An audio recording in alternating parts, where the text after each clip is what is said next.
here, the first people I met was the Sweets family, Walter Sweets, Michael Sweets.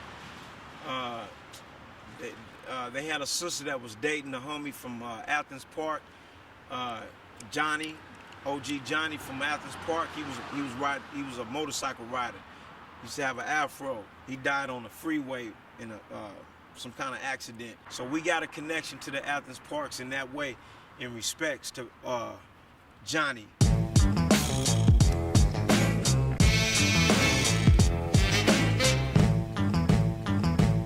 I met the Sweets family, the White family. I met the Hendersons. I met the. It was a lot of them. It was a lot of family. Devilinis, Donald Moore. There was a lot of different families over here. The Hubbards, the Coles, the Andrews. There was more sports families over here. Reggie Williams used to live over here. He played for Banning High, and he played professional sports. There was a lot of sports families when I got here. So was it a Kabbage Patch? The Bugs family. Was it known as a Kabbage Patch neighborhood? Like, what was it known? At that time, it was just known as the Kabbage Patch area, a neighborhood. It wasn't no gang-banging neighborhood.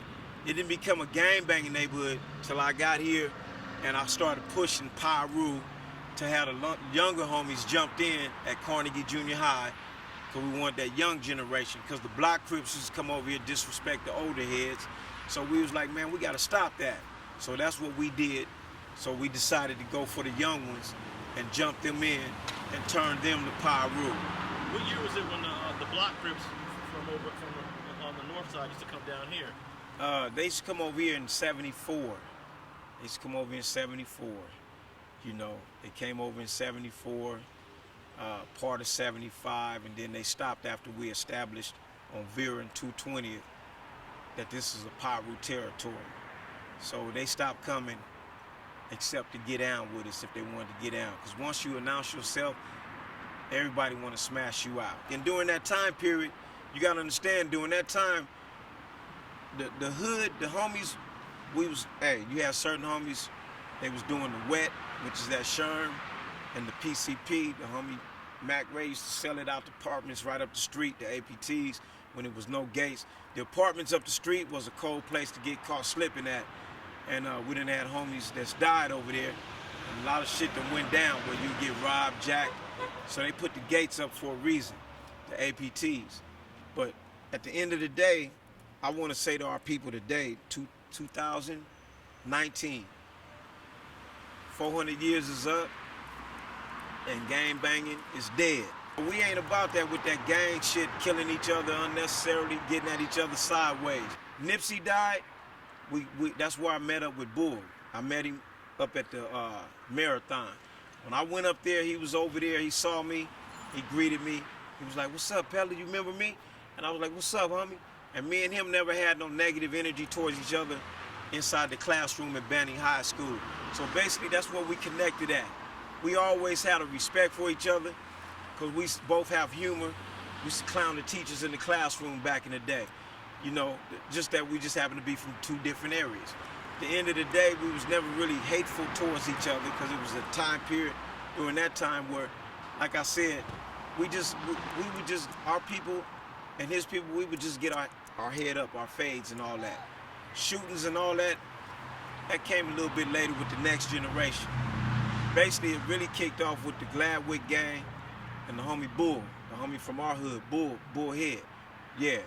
What's the Gladwick gang? Gladwick is over there from East Coast, but they was on Gladwick. And that war kicked in even more. That's when the shooting and all that really kicked in more, because it started over a brawl. Some gang wars start over a female, all right? And it started between Terry Scroggins and my homie Bullhead, all right? Were they dating the same chick or something? Yeah. You know what I'm saying? And what side was Teenagers, she from? What side was she from? And she was from over there. She lived in Alonso. So at the end of the day, that's what kicked off more of the gang banging between the Patch and the Alonso. And the gunplay really kicked into full effect during that time period. Now let me take it back to when you first got here. You got put on Scottsdale first. Right. When you moved over here, I'm wondering why didn't you continue to push Scottsdale, and rather than the SDP. Yeah. Well, you went from Scottsdale, right, and then you started pushing right, something new, Kabbage Patch. The reason why, because Scottsdale Pyros basically gave me the green light to go ahead and put this down over here. See, go ahead and push this. And I got the green light from Troy Nelson and the OGs from Scottsdale Pyro and from Bodacious from Westside Pyro to establish this as a set, an entity with its own personality. So it wasn't over here for us to represent Scottsdale Pyro, because Scottsdale Pyro already had its own personality and entity behind them gates. But they was like our big brothers, and they helped me push this over here. So once you start pushing at a young age, I'm 13, so my mentality was like, I'm gonna push this and I'm gonna rep this. So that's when I became a leader over here, you know, representing the Kabbage Patch. Eastside Patch, Pyro Gangsters, that's what we started out as. We didn't even put the cabbage in it at first. We considered the cabbage to be a diss word at the time. If Blocc Crips call us cabbage heads, we called them block heads. So the homies that came right behind me, the next generation, they changed it up.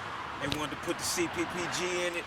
Okay, we do that. Talk about the original name, Eastside Patch Pyro? Yeah, Eastside Patch Pyro Gangster. How did that name come about? We solidified that on Vera and 220th. Yeah, we solidified that on Vera and 220th. And I specifically wanted us to be different in a way where our personality would be different from Compton. I said, well, we Pyros, but we're going to be gangster Pyros. Because we wanted to know, to everybody know we was going to move like gangster, organized with a mindset as a warrior. Gangster to us means warrior. You know, of course, nobody over here is a mafia. No, we just a neighborhood of everybody coming together to survive. So gangster to us means a warrior surviving. Since we didn't have the knowledge of self, the understanding of a rite of male passage, to be a gangster meant you was gonna be a solid man. You was gonna survive by any means necessary. That's what it represented to us. And we felt like Gangster Pyro fitted us over here in Carson, better known as Barson. You know. And then the younger generation decided to say CPP. CPPG. Okay. Never forget the G, cause we gangster. Like I got it on my back, gangster. What year did they put the cabbage on it? They put it on basically, you could say, I would say they put it on in the 80s, 1980, 81. Basically when the crack kicked in. And where exactly are the Kabbage Patches? They all over. All over Carson? Yeah, they move around. No, I'm not talking about the people. I'm talking about the actual cabbage growing out of the ground. Where are the actual Kabbage Patches? Well, there's no more patches, but you see Elcano Lodge, there used to be a wall right there. Yeah. Right here on Carson Street, all the way to Prairie, and all the way down Prairie. There's a park there now, but everything that's built now in that area, that was where the cabbage fields was. Really, they was greens. They was growing greens. But people didn't understand that they was growing greens over there. The farmers, the Mexican farmers are growing greens over there. Are there any more of those fields There's left? no more fields left. Carson has evolved into a whole nother city. Thanks for watching StreetTV.net. If you're not subscribed, please hit that button below and click the bell to receive alerts and notifications. Like and comment below to give us your feedback, and be sure to watch the 2 related videos to the right. If you want to support this platform or follow us on social media, visit the links in the description and listen to our weekly podcast, The Gangster Chronicles, every Thursday. And thanks for watching StreetTV.net.